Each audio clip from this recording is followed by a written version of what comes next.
இன்றைக்கி நம்ம லெமன் சாதம் செய்யலான்னு எலுமிச்சம்பழம் 5, உளுத்தப்பருப்பு, வேர்க்கடலை, கடுகு, மஞ்சாத்தூள், 5 காஞ்சி மிளகாய், கேஸ் பற்ற வச்சுக்கலாம். கடலை எண்ணெய் தாங்க ஊற்றுறோம். ஒரு 50 எண்ணெய் ஊற்றிக்கிட்டா போதும். இப்போ 2 கடுகு போட்டுக்கலாம்.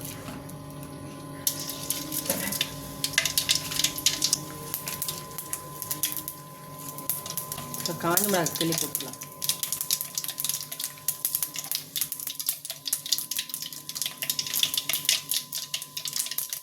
இப்போ உளுத்தப்பருப்பு போட்டுக்கலாம்.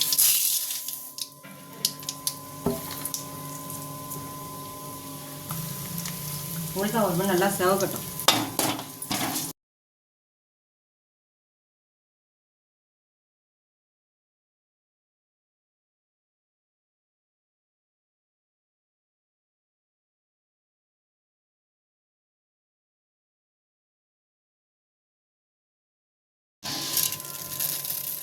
பொண்ணு மாதிரிலாம் வறுத்துக்கணுங்க. இந்த மாதிரி பொண்ணு மாதிரிலாம் ரொம்ப தீய வைக்கக்கூடாது.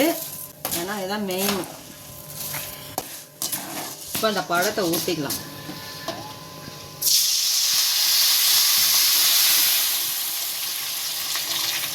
அஞ்சு பழத்தை ஊற்றிக்கணும். மஞ்சாத்தூள் போட்டுக்கலாம்.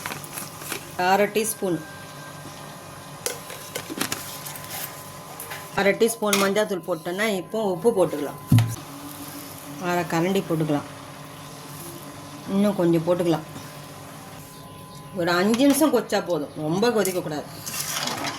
ஏன்னா கசப்பு தன்மை வந்து நல்லா கொச்சிச்சு பாருங்க.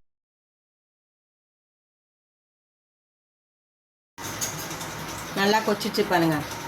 சரிங்களா? இப்போ நம்ம கலரில் போடணும். சாதம் அப்படியே போடலாம். ஒரு அழகாக அரிசி போட்டுக்கலாங்க. அப்படியே சுட சுட சாதம் போட்டு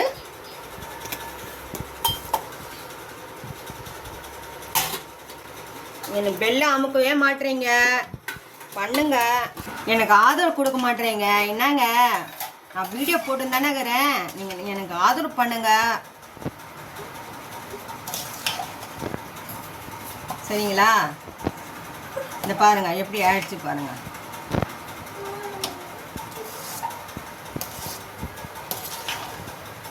செஞ்சுக்கலாம். கல்யாணம் ஆகாதவங்கனாலும் செஞ்சுக்கலாம். கல்யாணம் ஆனவங்களும் செய்யலாம். குழந்தைங்களுக்கு டைம் ஆயிடுச்சா கடகடன் செஞ்சு போடலாம். இந்த பாருங்க, ஒரு அழகாக அரிசி போட்டு அப்படியே கலரி இப்போ நம்ம வேர்க்கடலையை கொட்டுவோம். சாப்பிடும். எப்படி இருக்குது பார்த்தீங்களா? லெமன் சாதம் ரெடி. நன்றி. எங்களுக்கு ஆதரவு கொடுங்க.